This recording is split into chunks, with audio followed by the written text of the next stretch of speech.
All right, everybody, we are going to get started. It's December 16th, 2021. This is the Diversion Board of Authority Board of Director meeting. And Don, could I get a roll call, please? Mayor Carlson. Here. Dr. Mahoney. Here. Mayor Dardis. Here. Mr. Peterson. Mr. Hendrickson. Here. Mr. Pepcorn. Mr. Ebbinger. Here. Mr. Strand. Here. Mr. Campbell. Here. Mrs. Shirley.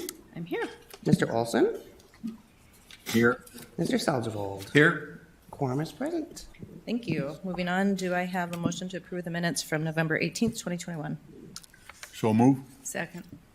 Okay, a motion and a second. Any comment? And looks like I can do voice calls. So all those in favor signify by saying aye. Aye. Aye. Any opposed? Same sign, and the minutes have been approved. Moving on to the approval of the order of the agenda. I believe we do have one amendment to the agenda. Just for you. That? Under 5C, we would need to add under C the dissemination agent agreement, which is an attachment that each member should have a copy of. So adding that to the agenda, do I have a motion to approve the order of the agenda? So moved as amended. Second. All right, any other comments? All those in favor signify by saying aye. Aye. Any opposed? Same sign. Moving on to the consent agenda, we will have 2 roll call actions on the consent agenda. Do I have a motion to approve consent agenda A, B, C, and C1? So move. Second. Okay, I have a motion and a second. Any comments or questions? None. Roll call vote, please. Mayor Carlson. Yes. Dr. Mahoney. Aye. Mayor Dardis. Yes. Mr. Hendrickson. Yes. Mr. Ebbinger. Aye. Mr. Strand. Yes. Mr. Campbell. Yes. Mrs. Shirley. Yes. Mr. Olson. Yes. Mr. Salzavold. Aye. That is everyone. Thank you. And then moving on to D, under the consent agenda, we have D 1, 2, 3, and 4. Do I have a motion to approve that agenda item? Move to approve. So, second, Chuck. What was that, Councilmember Hendrickson? He seconded. Second. Okay, thank you. I have a motion and a second. Any further comments or questions? Why did we separate these? That's a really good question. Oh, okay. I separated them because on my copy, I have 2 action items listed and roll call. Good answer. Because I just wanted to have you here longer, Mayor Mahoney. Oh, okay. Well, very good. Okay, so I have a motion and a second. All those in favor signify, or no, roll call vote, please. Mayor Carlson. Yes. Dr. Mahoney. Aye. Mayor Dardis. Yes. Mr. Hendrickson. Aye. Mr. Ebbinger. Aye. Mr. Strand. Yes. Mr. Campbell. Yes. Mrs. Shirley. Yes. Mr. Olson. Yes. Mr. Salzavold. Aye. That is everyone. Thank you, and the consent agenda items pass. And moving on to our regular agenda, and I will turn the Executive Director report over to you, Mr. Paulson. Thank you, Madam Chair and board members. Today I wanted to kind of take a different approach for the Executive Director update, and I just really wanted to talk about what happened this year since it is the December meeting, and then look out into 22 for things that we have upcoming. So I just have a brief presentation here to overview some of the things. We've had a pretty amazing year, as the board knows, a lot of significant achievements for the overall program. And of course, the board knows we're sitting very well moving into 2022 with the P3 procured, a lot of construction starting next year. So I just wanted to kind of take a minute to realize all of the wonderful things that happened this year, and obviously recognize board members and staff members that were a part of that. So obviously this was a big year for connections. We awarded the P3 contract to Red River Valley Alliance with commercial close in August and financial close in October. Obviously, the board's aware that this was a pretty significant event, the first of its kind in the United States for a water resource water control project. And so we continue to move forward with haste in coordination with Red River Valley Alliance as they start to ramp up with their employees and their presence and get integrated into the community, and start to move forward with operations with construction next year. As we recall, we hosted General Spellman. He was here this year to see the project. He was very pleased that things were on budget and on schedule, and he was pleased with the construction activities that were occurring on the core side. We also actively work to strengthen our relationship with the FM West Fargo Chamber of Commerce.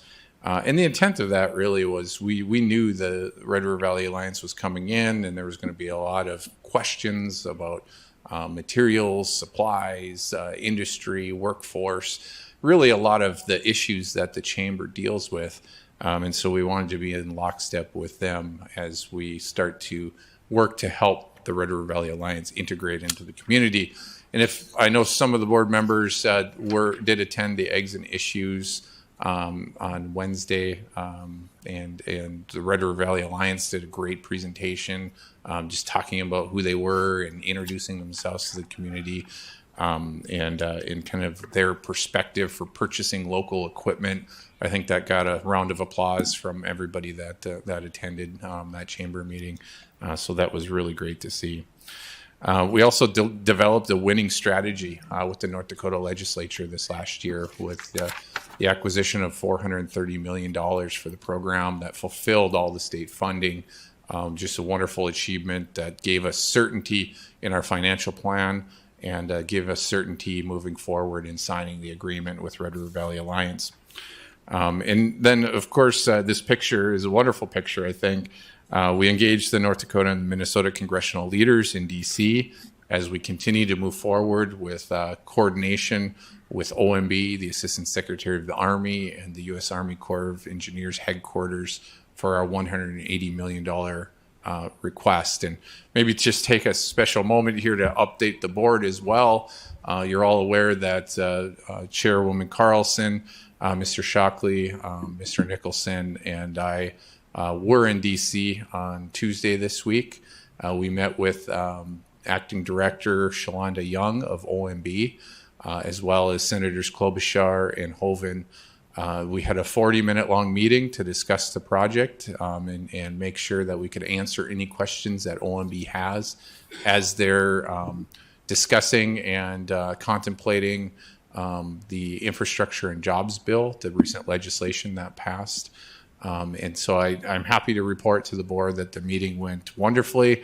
I don't know if Chairwoman Carlson would like to take a moment here to say a little something, but you certainly can, Chairwoman. Don't want to put you on the spot, but. Oops. No, I think you kind of summarized how phenomenal the meeting was. To have them spend 40 minutes with us when both of the senators' aides were trying to pull them out the door because they were getting late for a vote. Really demonstrates how important and vital this meeting was, but also how engaged they are in this project. So, yeah, and I'll add to that, Chairwoman. There was a comment made by the director that she has a no surprise policy. So I think, if there are any concerns as they're reviewing all of the work plans and the allocation of the dollars, I think we'll hear about them, and I think we'll be able to react to that very quickly and clarify and answer any questions that come up. So we have done everything we possibly can to position the program the best we can for the receipt of that $180 million. And I'm very upbeat at the current situation. So of course, massive year for funding and for project savings as well. I mentioned before the $435 million from the North Dakota legislature, unprecedented for North Dakota, to bond and that magnitude, and really fulfilled the state's contribution for the program. There was also coordination with the P3 developer after the bid, prior to financial close, that resulted in over $50 million in long-term debt savings. I'd like to thank Mr. Shockley for all his work that he did, and on the financial side of things, that was just a wonderful development that was unexpected, but certainly appreciated. And then, of course, the close of the WIFIA loan occurred as well. So we achieved $569 million at 2.06% interest rate, and all of the flexibility that that loan program provides for us, ultimately saving hundreds of millions of dollars in long-term debt payment. We also had a great year for team building. We brought Miss Jody Smith on board as the lands director. We're very happy to have her on board. She's already definitely getting integrated into the program and providing a lot of positive change and value as we move forward with this still a significant portion of work that we need to do on the land side. We also transitioned in the middle, well, kind of the beginning of the year somewhat, from Mayor Judd to Mayor Carlson as chair. And we'd like to thank Mayor Carlson for all of her help this year. Really, it was a banner year, and we couldn't have done it without her leadership and foresight. So thank you, Chairwoman Carlson. Many construction accomplishments this year, really ramping up. We had the start of the I-29 grade raise project. I don't want to take a lot of Terry's thunder later because she will provide a more comprehensive update. Also kicked off the first Southern Embankment project, which both very significant starts for the program. A lot of work being done in the city of Fargo as well. So another 5.67 miles of flood walls and levees, really kind of getting to the tail end of the work in Fargo as far as the local protection. 2 new reconstructed lift stations and a few properties, at-risk properties, were also acquired.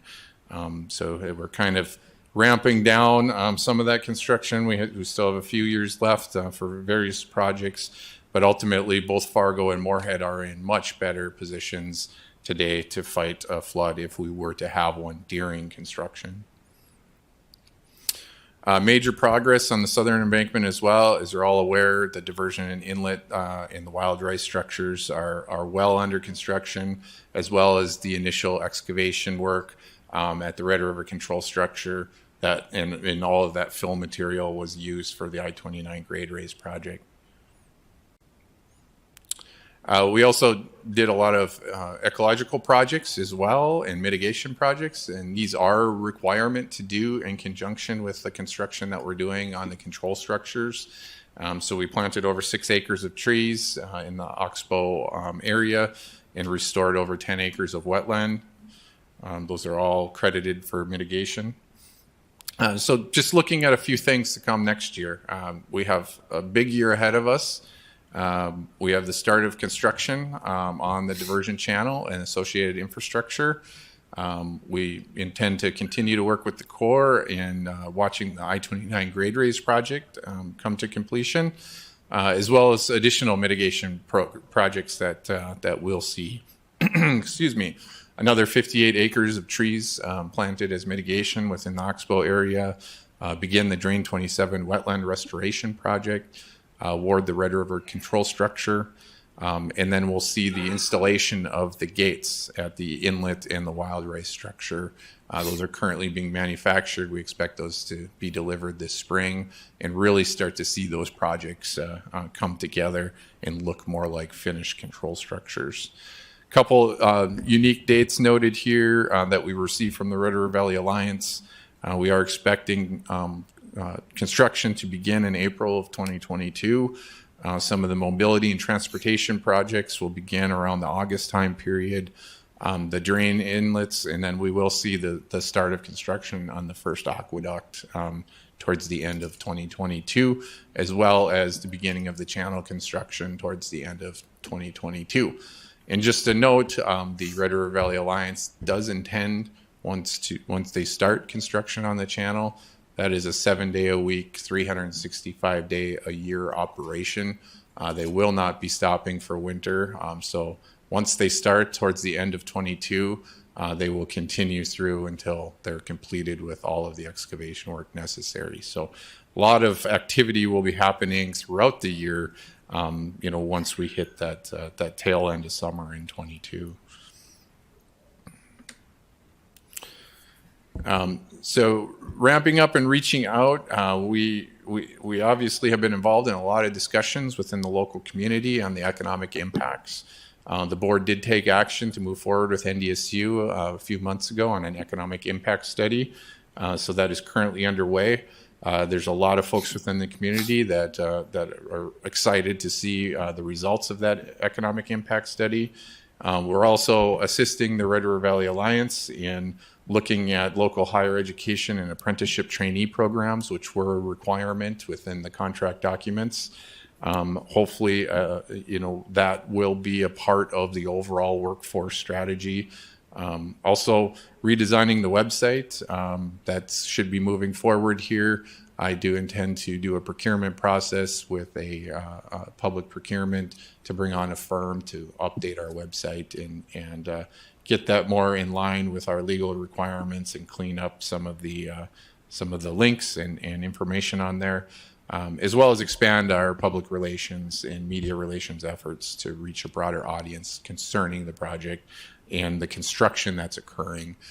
There's going to have to be a lot of coordination with the general public about road closures, those sorts of things, in conjunction with the Red River Valley Alliance. And so we'll need to ensure that we're meeting our obligations under our contract for that as well. So with that, I think that was a lot of the highlights, a lot of great news. I'm certainly open for any questions that the board has. It doesn't need to be related to this, but this is kind of the year-end update I wanted to give to the board. So. Thank you so much, Director Paulson. And one of the things I forgot to mention earlier about our meeting earlier this week with OMB was that Director Young mentioned a couple of times that she is really interested in coming to visit this project. And so we are going to be sending a formal invite to her sometime in 2022, and hopefully she will take us up on our offer. And I did not invite her to a bar, invited her to our beautiful restaurant to visit the city of Moorhead. So just wanted to clarify that. The beautiful restaurants out in the west of Moorhead. There are some nice ones over in West Fargo. I would agree with that. Absolutely. So any questions or comments for Mr. Paulson? How about anybody on the phone? All right, hearing none, thank you. It's been an incredible year, and I just wanted to express my thankfulness and gratefulness for everybody who provided me with grace and patience while I acclimated to becoming the chair of this incredible project literally overnight. So it's been quite the journey. So, all right, moving on to General Counsel update. Mr. Shockley, turn it over to you. Good afternoon, Madam Chair. I think I have 3 items today, the first of which is an amendment to the resolution regarding contract review and approvals. In summary, this is an amendment, is a third amendment to the resolution, and it really sets forth the internal processes by which the Diversion Authority reviews contracts and approves them for internal approvals. Some of the changes, they're important changes. I wouldn't really say that they're, on the larger picture, they're not that significant, but they include cleanups just in general to the definitions, cleanups regarding how the electronic approvals for contracts occur. We've changed the name of the TAG review group to the Member Entity Technical Review Group. Still same people, still same function, just changing names. Clarified that for non-technical agreements, the co-deputy executive directors would review the agreements. So, for example, like PR for good, if you had some type of professional services agreement, the reviews would go to that team rather than to the technical team. Not that the technical team couldn't provide comments, it just they would be the main reviewers. Process is pretty straightforward. I can certainly answer any questions. I was on the phone yesterday at the Finance Committee, so it was a little hard to explain what was going on, but happy to answer any questions. This has been reviewed by the Technical Advisors Group. Significant comment had been provided. They'd reviewed it, and we've had multiple discussions regarding the review process. It's also been vetted through the PMC so that we have coordination regarding how the electronic review process goes. So lots of eyes on it. Any questions or comments? Mayor Mahoney? Move to approve. Second. All right, I have a motion and a second. Any further comments or questions? Just a question to John. Yes, Mayor Mahoney. John, so this just came back now for amendments, basically to make the process smoother? Is that basically what you're doing and can do it electronically? Yeah, I think substantively that was the big change. The other, we took it as an opportunity just to, based upon our past experiences, we give it an opportunity to clean up the resolution with some of the changes that have occurred to reflect what's actually going on. And then the other substantive change was making sure the co-deputy executive directors had a review of the non-technical agreements. Thank you. And Commissioner Strand and then Mayor Daughters. Thank you, John. I'm just curious, in an overview perspective, when we're talking contracts and awarding contracts and RFPs, I'd like to assume, but I need to ask, do we have criteria spelled out that clarifies our expectations of track records and histories of workplace safety in who gets and qualifies to get contracts? So that is we do not have specific guidelines as a diversion authority. However, in the P3 contract, safety is, given that's our largest construction contract, safety is a huge issue. And we actually require the developer to submit a safety plan that's approved by the authority prior to the commencement of construction work. And also as part of the RFQ process, we'd required, that was prior to the RFP, we required the teams to submit information regarding their safety records, and that was also an evaluation factor that was in the RFP process. With respect to the other construction contracts, for example, the work that's done in the city, we would defer to whatever the city does through their contracting if that's a safety requirement. What I can say from the diversion authority standpoint, and we had this at our teaming meeting with the P3 partner, is that safety is really our number one concern. We want to make sure that everybody goes home safe. If they come to the work site in the morning, we want them to go home at night safe. And if I may, Madam Chair, just to clarify further, North Dakota doesn't have the best track record for workplace safety. And for several years ongoing, we're one of the first, second, or third worst in the country. So with deaths and injuries on the work site. So I just really have this as a clear expectation of our project, that we don't contribute to that perspective that says safety isn't a value here. So thank you for answering that. And my expectation is it is the highest value we can almost put forward. Thank you, Commissioner Strand.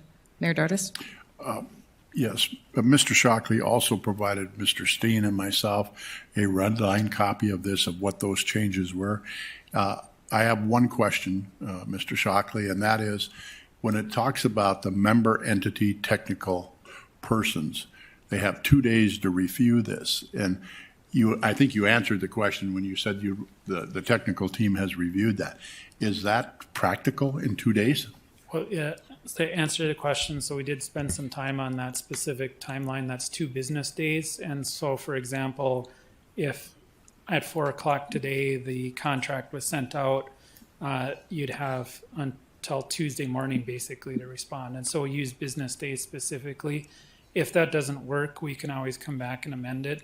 But after a lot of discussion, it was felt that 2 business days are appropriate. And what I can say is that if it is a really complex subject, I can't imagine that we'd push something through if somebody was having a significant objection to a contract.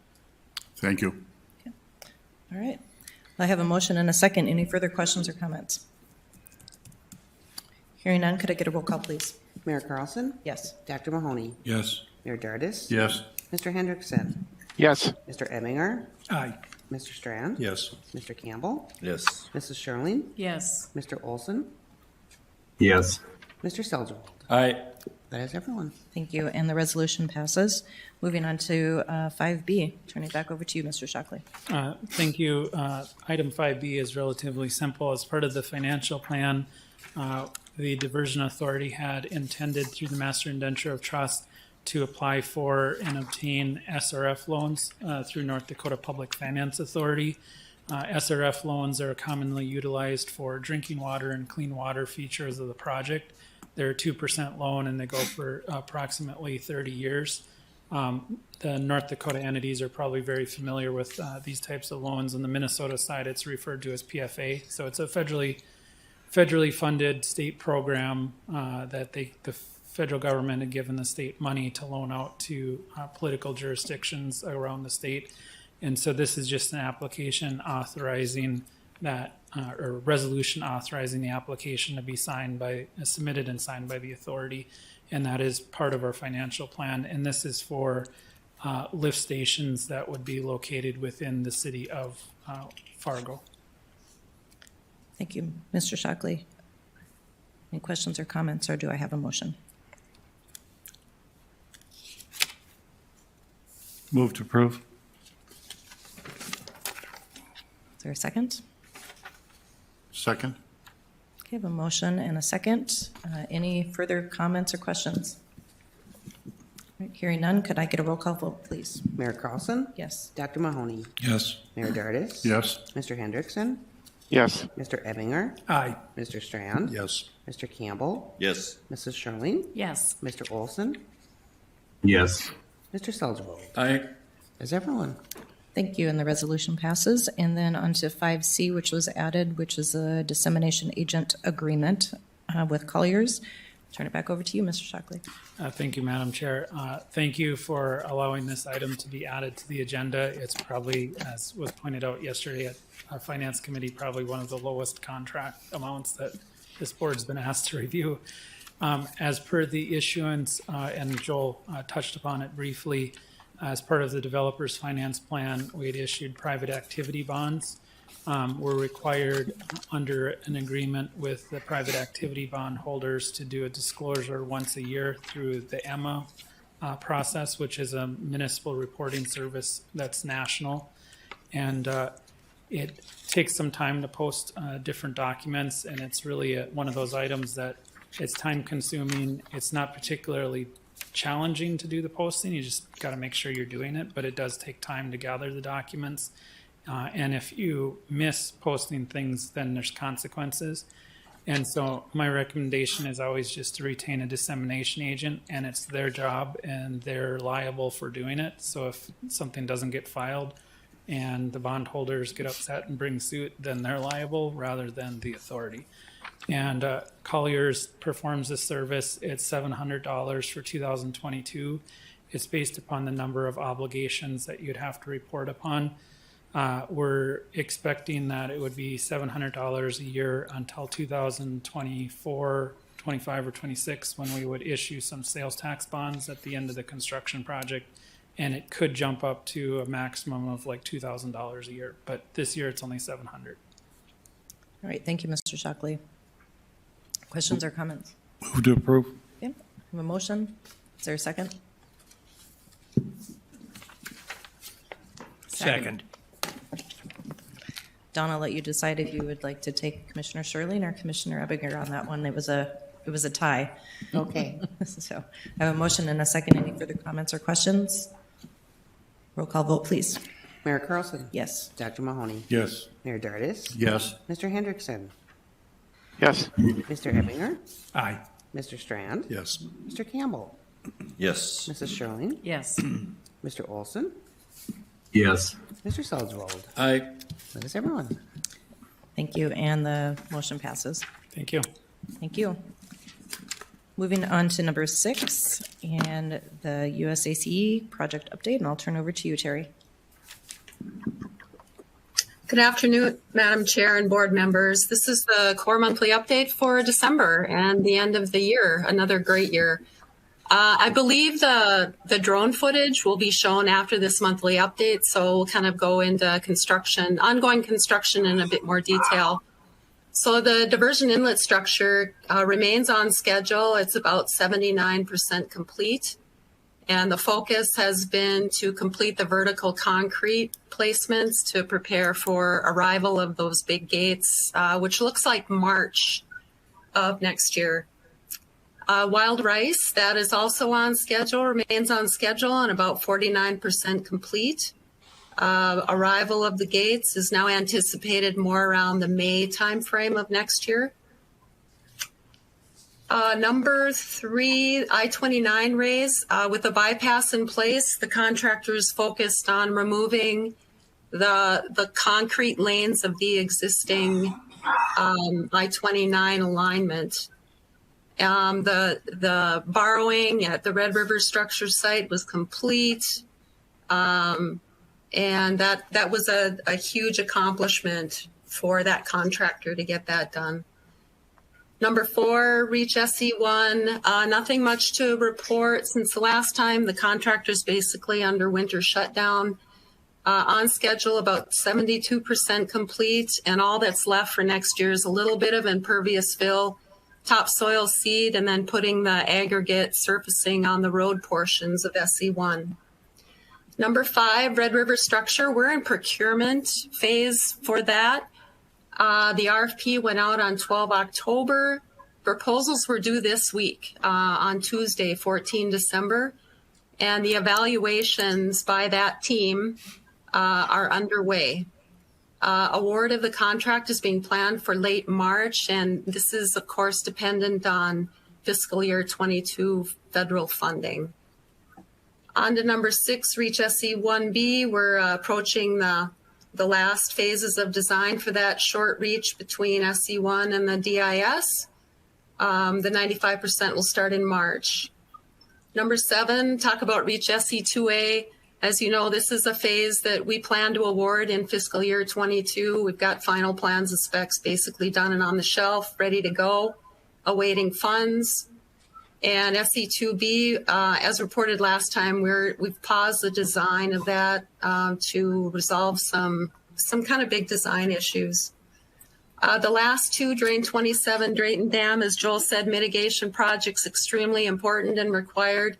These designs, as reported last time, are on the shelf and ready to put out for bids as soon as we know our FY22 funding levels.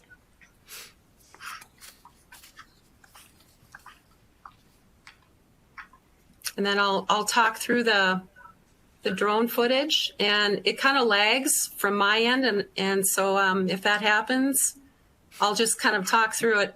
This is the wild rice, and you're looking north, and you can see they're forming up the center pier. So now you can see where the 2 gate bays are. That pier will be poured next year. It'll take a bunch of placements. That's a huge piece of concrete. Here you can see the true preload areas where the earthen dam and the concrete dam will meet. Concrete dam walls will be formed up and poured next year once the preloads have settled. Here's the Red River structure site, excavation complete, 265,000 yards gone, and in the bypass at I-29, and you can see that the soils or the slopes have been stabilized.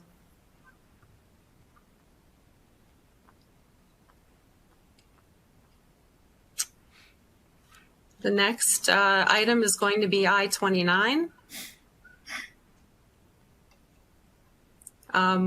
Actually, it's the diversion inlet structure, sorry. What you're seeing here is you can see the concrete pumper truck there, and they're placing a trunnion girder.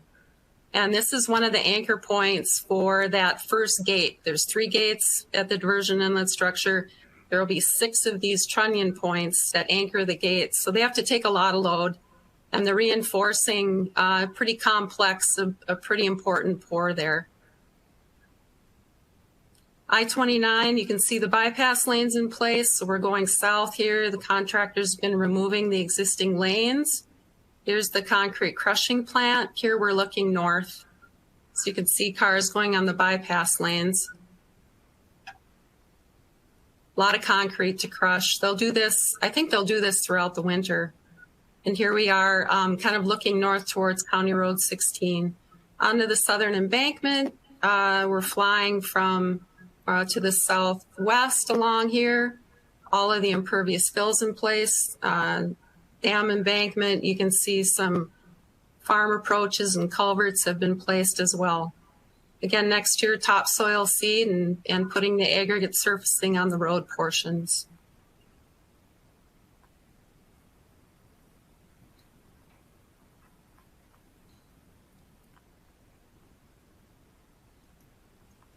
Thank you. Thank you, Ms. Williams. Any questions or comments? The video is really impressive when you actually see all the work that's been being accomplished. So, thank you.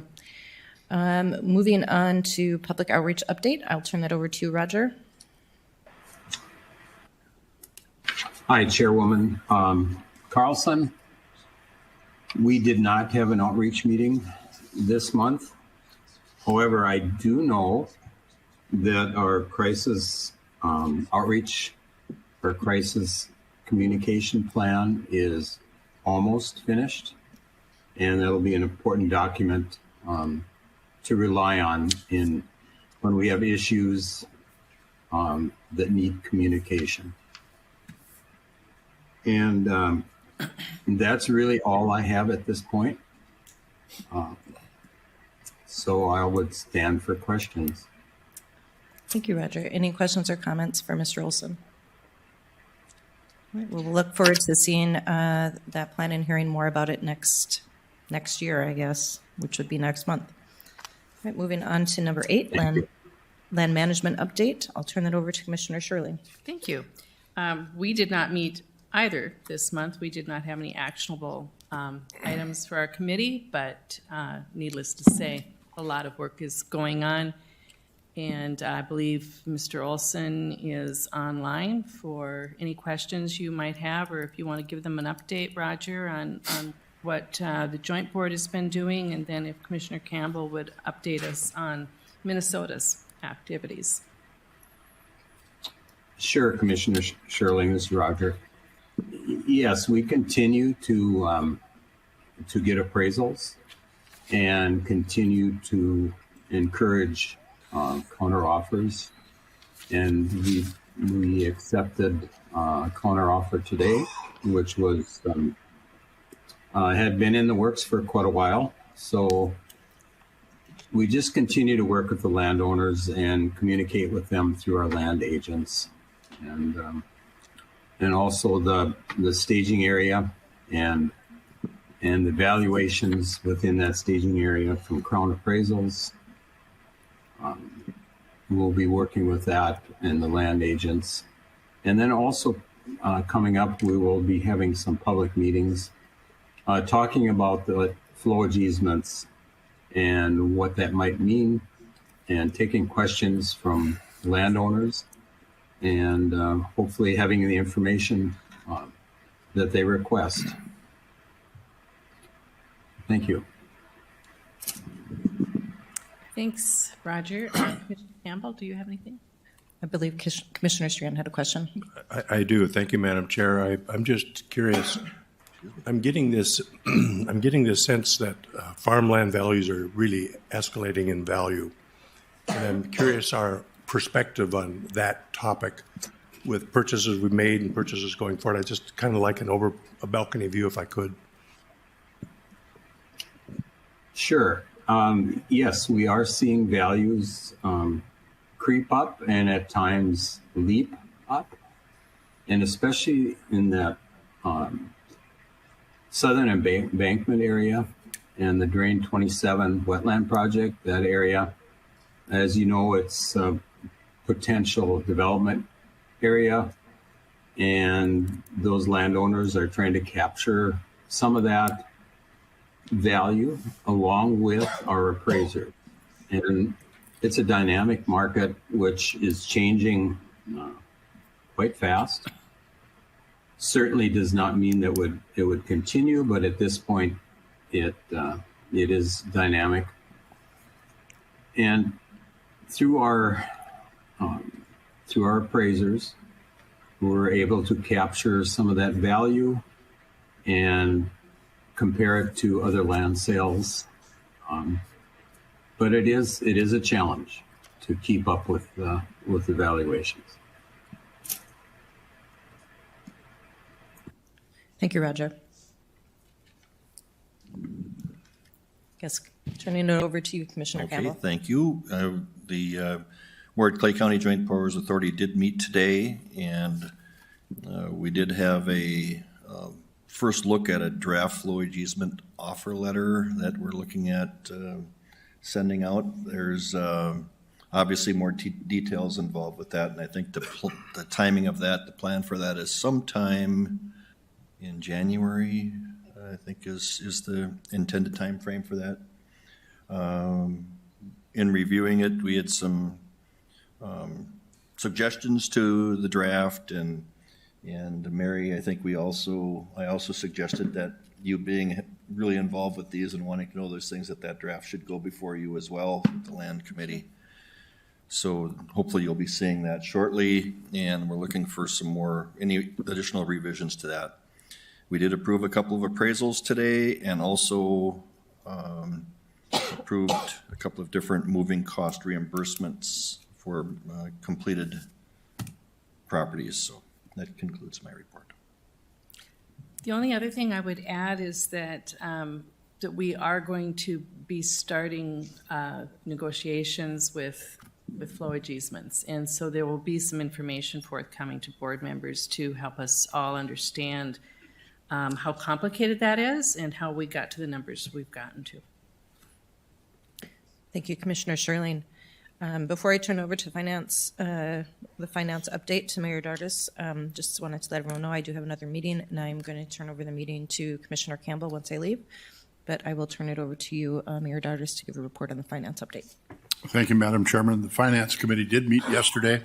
All the items under the consent agenda were brought forth to the Finance Committee, as well as the items number 5, A, B, and C. They were all discussed and vetted, along with, under other business, item number 10, the 2022 cash budget was also.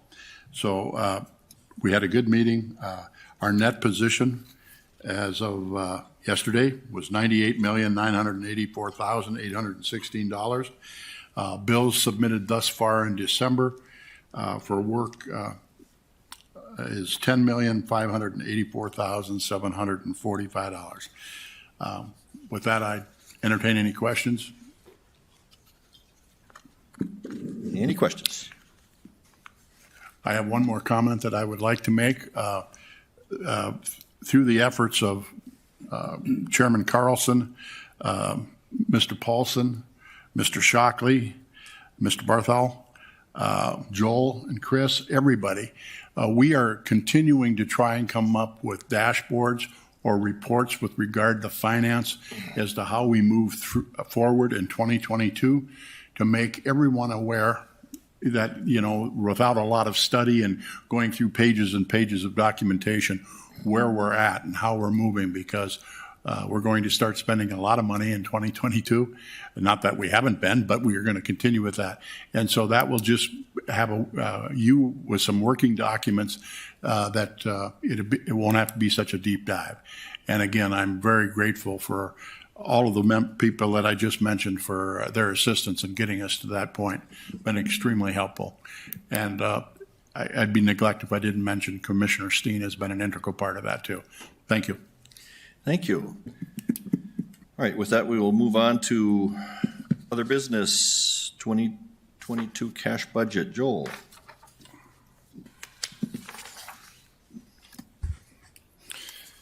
Thank you, Chair Campbell. So today I have before you the final 2022 cash budget. This has been presented to, at the Finance Committee meeting on a number of occasions in the last few months, as well as a draft to the board at the last meeting. I would like to note we did not receive any comments from the last meeting.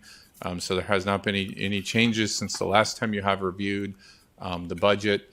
I would like to note that we have worked significantly with Finance Chair Dardis and Vice Chair Steen on going through these line item by line item. We really have put in a lot of work into this document. So today, I am recommending approval of the budget, and I'm certainly stand for any questions that the board may have. Thank you, Joel. Any questions? This is an action item. Move to approve. Second. Okay, we have a motion and a second. Any further discussion on the motion? Seeing none, roll call vote, please. Dr. Mahoney, Yes. Mayor Dardis, Yes. Mr. Hendrickson, Yes. Mr. Ebinger, Aye. Mr. Strand, Yes. Mr. Campbell, Yes. Mrs. Sherling, Yes. Mr. Olson, Yes. Mr. Salzwald. Aye. That is everyone. Okay, that is good. The 2022 cash budget has been adopted. Chair Campbell? Yes. Just point of order. This was considered in the Finance Committee yesterday. I'm a little confused why Mayor Dardis did not, recommend it in a sense, because it would seem like Land Chair or Finance Chair would logically have to make a recommendation to do this. So just curious, Joel, why that didn't just go in the Finance report and then recommended from the Finance Committee. I suppose it could have, Mayor. We wanted to pull it out to kind of have be a standalone item in case there was any significant discussion versus just being an update, I suppose. But certainly, I apologize to Chairman Dardis if he would like to make some comments. You certainly can do that. Well, just as a point of order, when we have our subcommittees to meet, it seems really good to have the knowledge that the Finance Committee did look at it and recommended it unanimously. Just, it seems the same as something come out of land management or outlook, that we've had that committee look at it. So do want to report that it did go through Finance Committee and we did recommend it. That is correct. Mayor Dardis. Chairman Campbell, I would have been happy to do that, but it was listed later on in the agenda, so I took it for granted. They thought it was above my pay grade to do that, so I stayed out of it. If you note in my report, I did mention that the cash budget did come before. Again, I am so grateful for the efforts on behalf of the staff and Commissioner Steen, because my document is different than yours. Yes. Okay? I have 14 line items with regard to the cash budget, but there's comments here. And again, due to the amazing work of the questions that Commissioner Steen and I had, all of those have been addressed. There has been level 1 and level 2, and probably even some level 3s that we wanted an explanation of what those line items were. So this certainly has been vetted before the Finance Committee, and it was a unanimous approval by the Finance Committee.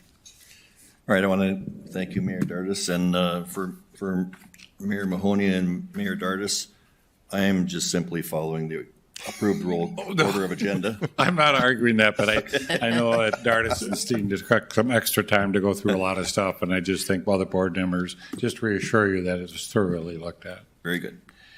All right, next item is the 2022 public meeting calendar. Joel. Thank you, Chairman Campbell. So this is included in your packet. This is the contemplated meetings for 2022. Today, this is for your information. I'd like if any board members could provide any comment, if there's any changes or conflicts with your personal calendars, please let me know. This is an actionable item in January when we usually adopt the annual calendar. So we'll have about a month here to take comment. So really just for the board's information today. All right, and lastly, Joel, we have program information points. Yes, and these were handed out to the board members today. I pulled it up on the screen here. We intend to continue this practice. We did do this quite extensively in the past, through all the action this year. It kind of fell by the wayside, so we'd like to bring it back up. And what we intend to do here is provide the board with information points on all of the large topics relating to changes occurring at the Diversion Authority.